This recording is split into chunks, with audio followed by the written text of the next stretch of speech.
Hi, Christie. Hi, Jeff. We're recording now. The many hours of conversation you and I have had, Yeah. we've had probably half of them that haven't been recorded. You know what we should do? We should start a podcast. You think? Let's call it The Why and the Buy. All right. Welcome back, everybody, to the Why and the Buy podcast. My name is Jeff Bajorek. It's been hacked, cracked, broken. I don't know how many people just can't understand how to pronounce my name, but that's what it is. It's Bajorek for all of you out there listening at home. And I am here with the lovely, ever-present, and wonderful Christie Walters. How are you, Christie? I'm doing fabulous today. How are you doing? Well, I'm doing great. I'm doing great because in a sea of expertise out there where everybody is an expert, we've actually got two with us today. Mike and Mike from the Catalyst Sale podcast are joining us. Some of you may be joining us for the first time who are loyal Catalyst Sale listeners. Thank you for coming over here. We hope to do you justice as you join our audience for perhaps the first time. But these two gentlemen were kind enough to have us on their podcast just a few days ago. And we're here to continue that conversation. So hopefully you were there. If you are a loyal Why and the Buy listener, then go to the Catalyst Sale podcast, go to their website or go to iTunes or wherever you get your podcast. Check them out because they're great. They do really, really great work. We're honored to be on their show. And that's kind of where part one was. Here we are with part two. We're back with Mike. And Mike, how are you guys? I am doing great. And I just like that you asked how we were doing because Mike never asks me how I'm doing. And it seems so nice and open when you ask and genuine when you ask me to do that. This is the most inviting podcast I've ever been invited to, including our own, which Mike Simmons is leading the charge on. And I'd like you to work on my welcome on our own podcast. Because that really got me excited. So I'm excited too. Like I think we could stop here. There you go. Exactly. It's all about the open with Jeff. That's good. Yeah. You notice I let him run with that. Great delegation. There you go. That was it. Well, you know, we had a great conversation. We were talking about the fundamentals of selling and why people miss the fundamentals. They kind of miss the forest for the trees. And I'm not going to give it all away because I want you to go to the Catalyst Sale if you haven't been there already. And I want you to listen to that episode before you listen to this one. But we touched on something that I think we can go a little bit deeper into here, in that everybody out there is an expert or says that they're an expert, and the noise is deafening. But why is it, Mike and Mike, do you think that people can't just keep the ball in front of them and keep the simple things going? Or why do we think that it needs to be more complicated than it really is? That's a great question. And I wonder about that a lot because the fundamentals of being a sales professional, I've been at this for almost 30 years. And I can tell you that the foundational habits, the skills, the communication skills, the things that are really the core tenets of what you do as a sales professional haven't changed in 30 years. What has changed is the amount of information and technology that we have at our fingertips. And so from one perspective, I would say sales has really never been easier because I can connect with anybody in the world that 10 years ago, I couldn't have done that. 15 years ago, I couldn't have done that.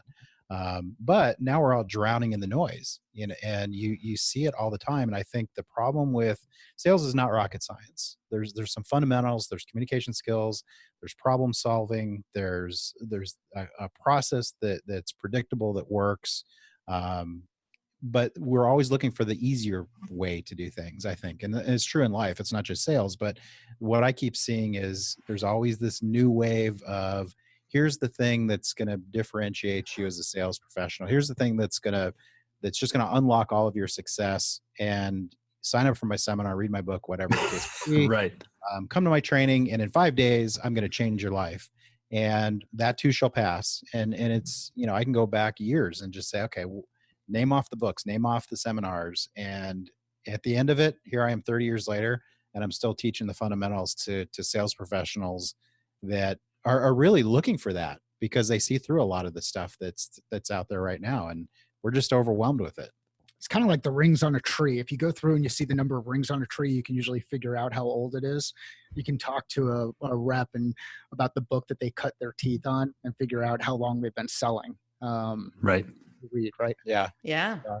That's interesting. That's a very interesting segue. Do you have a book that you cut your teeth on, Mike?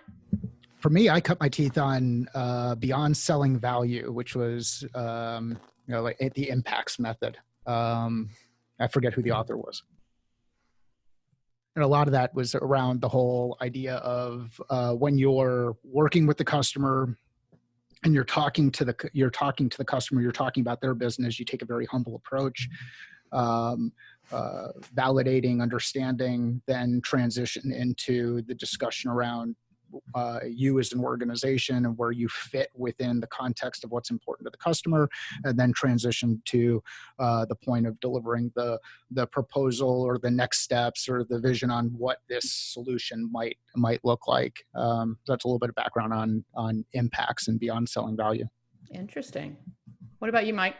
Yeah, I think back to like, gosh, which ones were Percy Harvin's book I have on my desk to this day, I think was published in I got it at an antique shop. 1912. 1912 or something. Yeah. It was like the 5 tips of sales or something. I don't know. I got it at a flea market thing, and I saw it. I'm like, I'm going to pick that up and see what's really changed since right or whatever.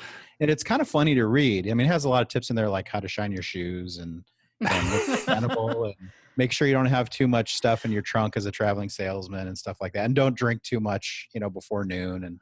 But no, it before has a noon. lot of stuff in there. It's kind of funny. I'd like to do like a second volume of it to like what's changed in the last 75 years. But I mean, I can think of books that have made a splash. I mean, if I go back a little ways, I think about books that were created a movement, like spin selling back in the 90s.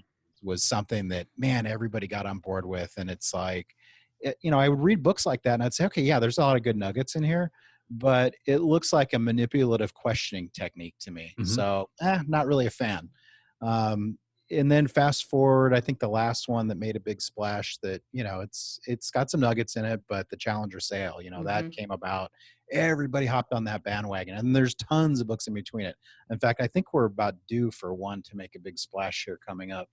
I think the timing would be about right. I know. What's it called, and when are you releasing it? I was about to say, do you have one in the works? Still book with that?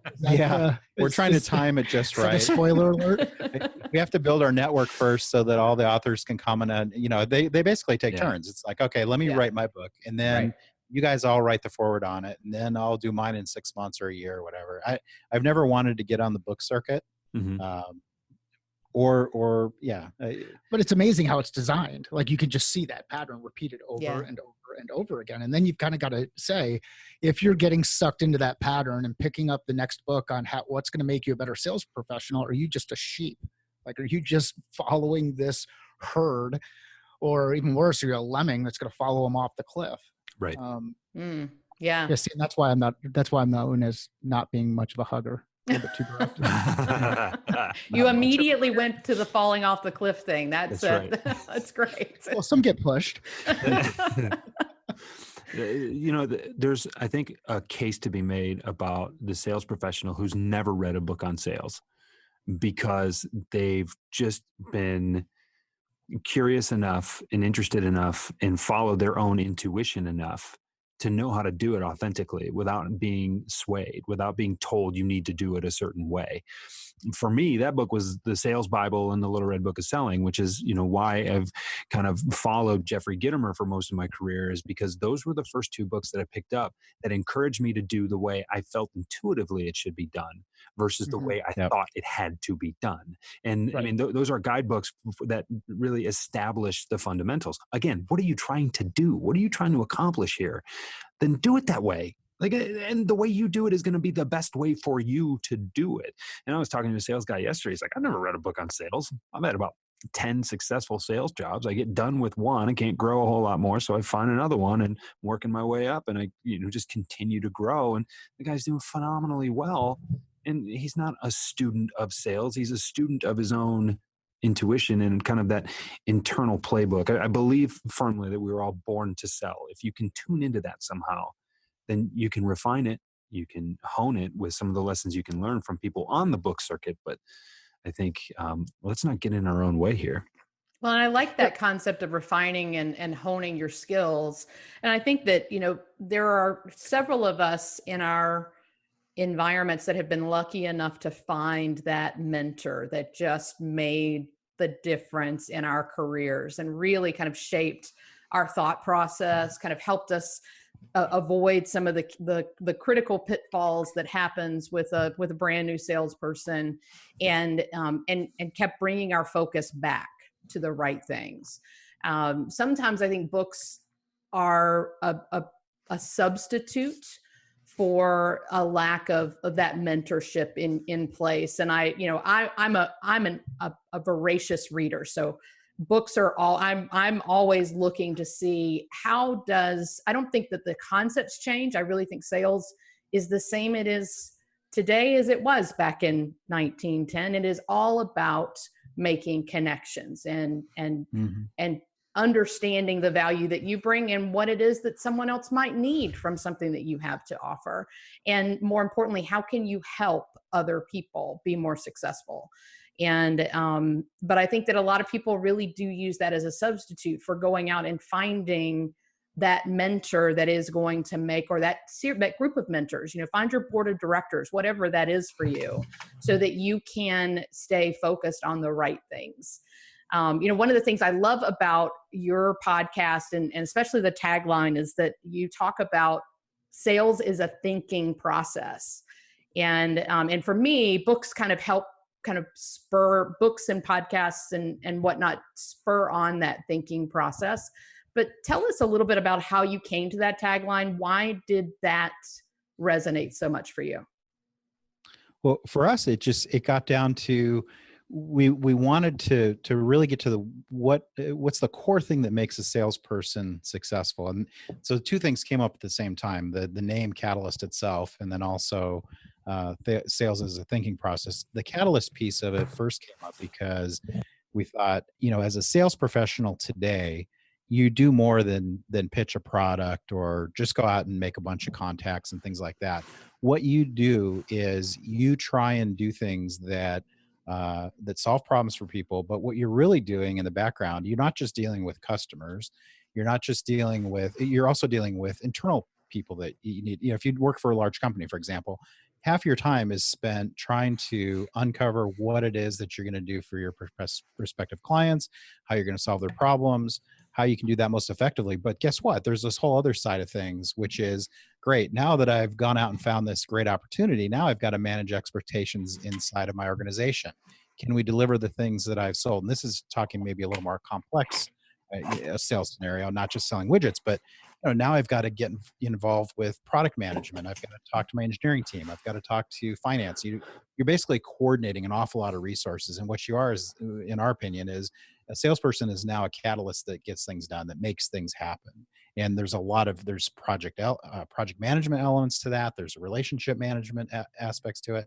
But at the end of the day, you're the thing in the middle of all of this that's making sure that things keep moving forward, right? And that things don't just sort of fade off into the sunset, but that we're actually, with an intent, with a plan, with a purpose, moving things forward. And it's just being that catalyst to make sure that some action actually takes place.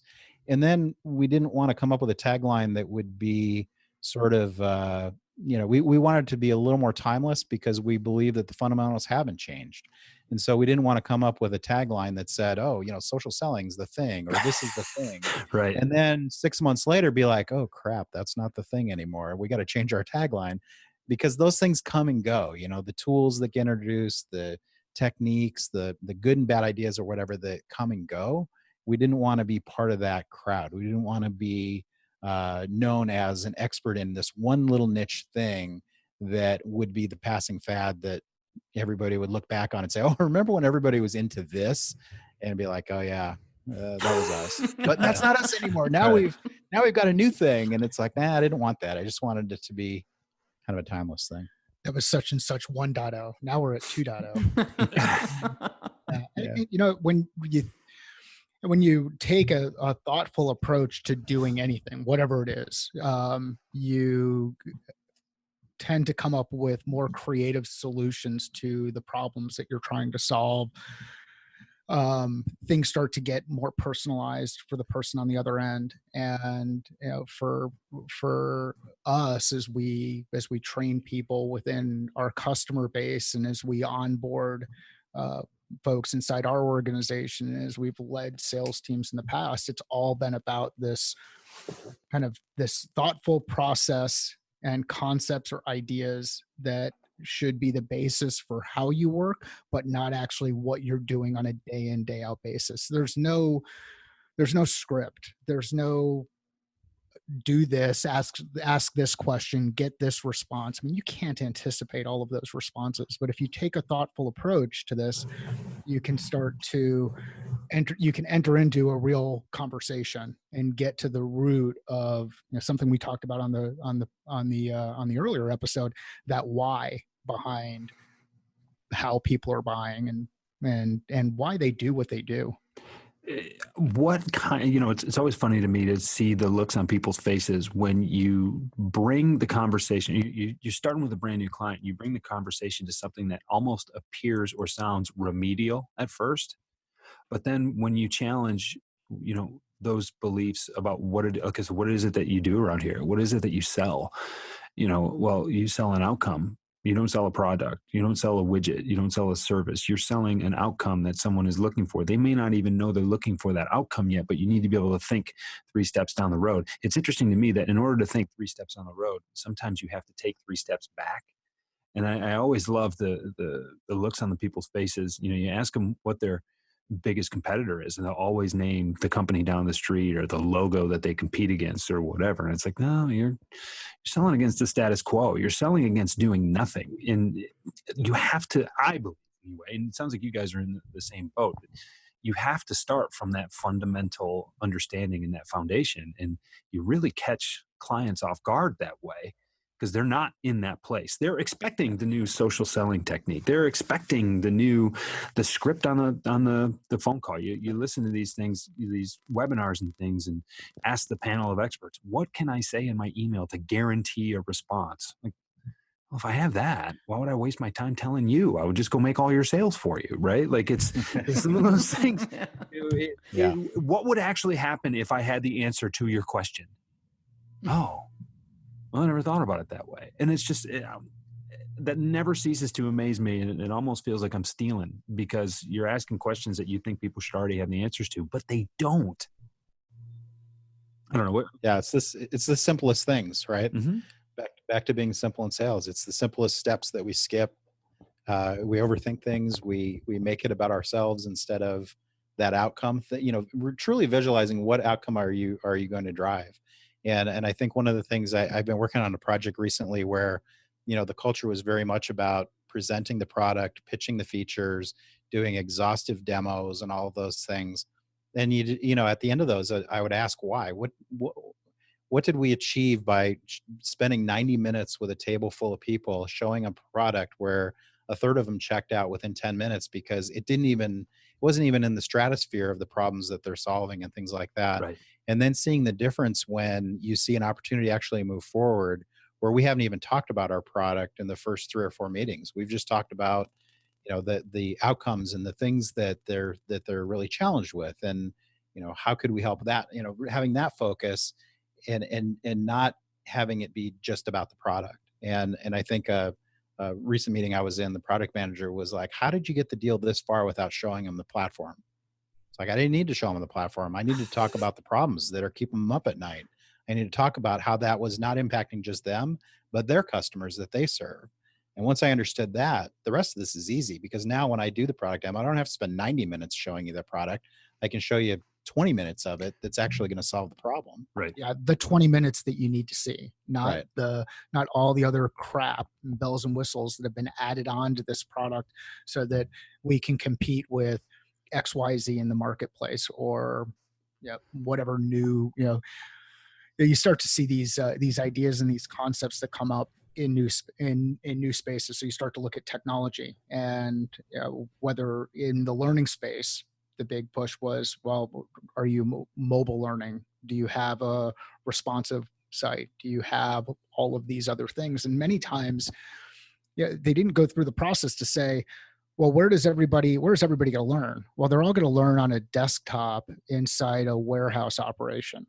Okay, well, why is mobile all of a sudden important to you? Right. Well, because we need to check that box someplace. So don't make your process about you. Focus on what the customer's looking for, why the customer's looking to do it, and just start with some of those basic questions. So why do you do it? How do you do it? yeah, and I'm interested in how that organization is responding to the change, because there's a lot of safety blanket that you described in the proposal driven world. What's the thought process or the psychological element or impact on that organization right now in trying to make that shift? It's a scary leap of faith on their part, and I've seen it over and over again, where what they're used to is measuring, and they'll call it traction or they'll call it pipeline growth and all this stuff. The problem is that gets you by for a while, but at some point something's got to drop out of the bottom of that funnel. Something's got to pay the bills, and something has to actually move forward. And so you can tell all kinds of good stories about traction, momentum, and all this other stuff, and you can build beautiful pipelines and you can show wonderful graphs and all that stuff, but at some point the rubber's got to hit the road. And a lot of times, when we work with early stage companies, they have that initial push, and I'll talk about one example, a specific example. They had some early adopters that came in and actually went gung-ho with the platform and said, we're on board, we want to do this. There were large deals. They were tech savvy companies. They had people that were in sort of in a change mode that they were hired to support. They had budget, like all the stars aligned. And so they had a few quick wins. And then they did the roadmap and said, this is great. We've got the first 2 or 3 in the door. Let's go find 100 more of these. Well, what they had were the 3 outliers, not the 3 norm. And what we had to do over time was say, there's going to be a different process for the person that's never heard of you, that is risk averse, that doesn't have budget, that doesn't realize they have the problem that you're going to, try and solve for them. All of those things, those stars aren't going to align for you. And if you just continue to churn out proposals, you're going to continue to see more of the same. So they'd already felt the pain of sending out tons of proposals and then having people go dark on them. And we said, okay, well, there's a different way to try this, and you're going to have to kind of bear with us a little bit. And we said, here's what we're going to change. We're not going to send proposals out anymore until we know the following information about a customer and how we're going to help them. We're going to have these relationships in place. We're going to have these discussions. And we mapped all of that out. And we said, by the way, stuff is going to move a lot slower in the beginning, but you're going to see it's going to move much faster on the tail end, because you're going to get into conversations with clients where now they're not just thinking about yay or nay on your product. They're saying yay or nay to, do I want to solve this problem? And am I willing to take risk to say, yeah, you guys you fix this problem for other people. You seem to know what you're talking about. I like what you're talking about. And the expectation is, well, what are the next steps? How do we solve this problem? Can you get us a proposal? Can you give us some budget information so we can start planning for these things? And then all of a sudden your proposal follow-up is a lot less about, hey, did you get it? Did you like it? Did we address all of your concerns? Did you like the pricing? Blah, blah, blah. It's more of an expected next step in that process. And at first it was painful because, they don't see that movement early on, and they think, oh my gosh, these things are stuck in this early stage for so long. It's going to take even longer on the tail end. It's like, no, we've inversed this. Mm-hmm. What's going to happen now is it's going to move slower in the beginning. It's going to move a lot faster in the end. And by the way, we're going to do it right. So then now it's a retained customer down the road. So it's not going to be a one and done. We got it done this quarter. No, now nobody thinks about it until renewal comes around next year. And all of a sudden we're battling, there's no utilization, or we didn't do what we said we were going to do. Right. I mean, we're really taking a more holistic approach. Yeah, so the comfort level increases based on predictability of revenue. So now you're starting to be able to forecast with a higher level of predictability. You're actually meeting that forecast, and you're not continuing to talk about why things continue to or why things had false starts. And we've talked about this on some of the other podcast episodes that we have out there around false starts and being at less than 0 and product market fit inside organizations and asking questions of customers. And there's there's a list of those that are out there. But Christie, to get back to your question, it's tough on the front end because there's a lot of trust, and that trust is built based on empathy, based on feedback that they've heard from other customers, based on experience that they've had.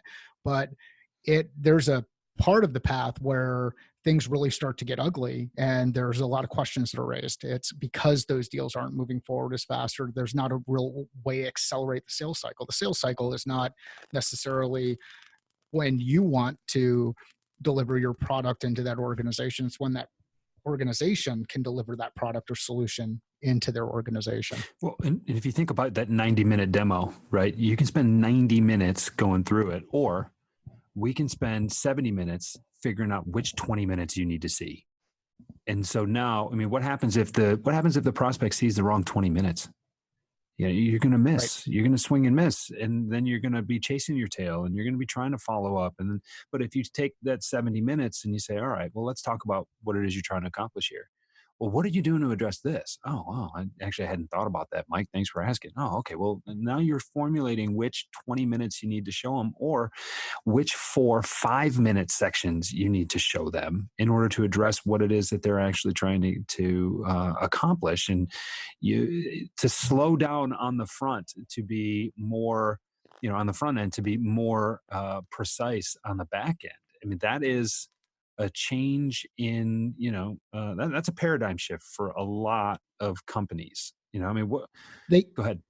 Yeah, they start to internalize it as they're engaged in that process rather than feel like they're being talked to. I mean, they're internalizing they're becoming part of the actual process instead of just having something pitched or thrown at them. Well, and that's the holy grail, right? I mean, you can make them a part of that process. That's the hook that you have to have in order to close. Well, and that's another part of the name behind Catalyst too. Is we start, not only do you as a rep connect dots with the organization, there's a catalyst inside each organization who gives a crap about the problem that you're solving.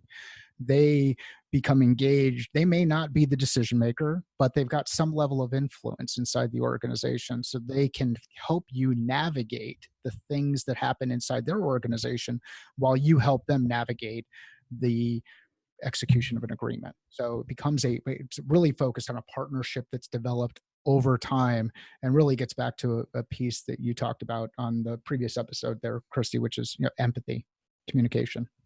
Absolutely. So we're coming to the end of our time, guys, and I think we could probably continue this podcast indefinitely. Maybe we'll do another home and another double episode in the future. But one of the things that we always ask our guests, and I'd love to hear from you, and you take it in whatever direction you want, but what is your why? For me, it depends. I mean, as you get kind of to the core of the why, I like to be challenged. I like to solve problems. I like to get engaged in things that aren't obvious to people, that they may not have considered as a potential alternative. I hate when people bring up the idea of, oh, we do it this way because this is how we've always done it. So if I can get to a point where fewer people say we do it this way because this is how we've always done it, or that's not going to work because that's not how we've done it, then I feel like I've accomplished something, and the approach has worked out well for me. Yeah, and I have to think of this in a positive light because I have a young grandson, and the idea of my favorite why, I could tell you my least favorite why is the no thought behind it why that it just keeps me engaged in conversation.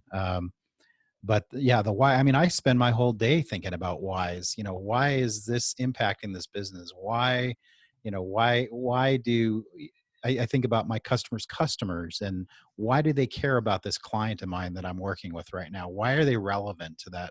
I mean, there's so many whys that it'd be hard for me to pick a favorite, but yeah. Come on, you like the one where your grandson, it's time for him to go to bed, and he turns around and says, "Why?" That's a yeah, but when it's a grandbaby, they get to do whatever they want. Yeah, I'd like more goldfish. Yeah, I go to bed before he does. Anyhow, he's a night owl, and he'll FaceTime me. He's very iPad proficient. He'll FaceTime me at 10:30 at night. I'm like, Gavin, what are you doing up? Talking to you, Grandpa. I gotta work tomorrow, buddy. Nice. That's awesome. Well, Mike and Mike, we really appreciate you guys joining us. So how can our listeners get in touch with you? CatalystSale.com is our website. We're at Catalyst Sale on Twitter.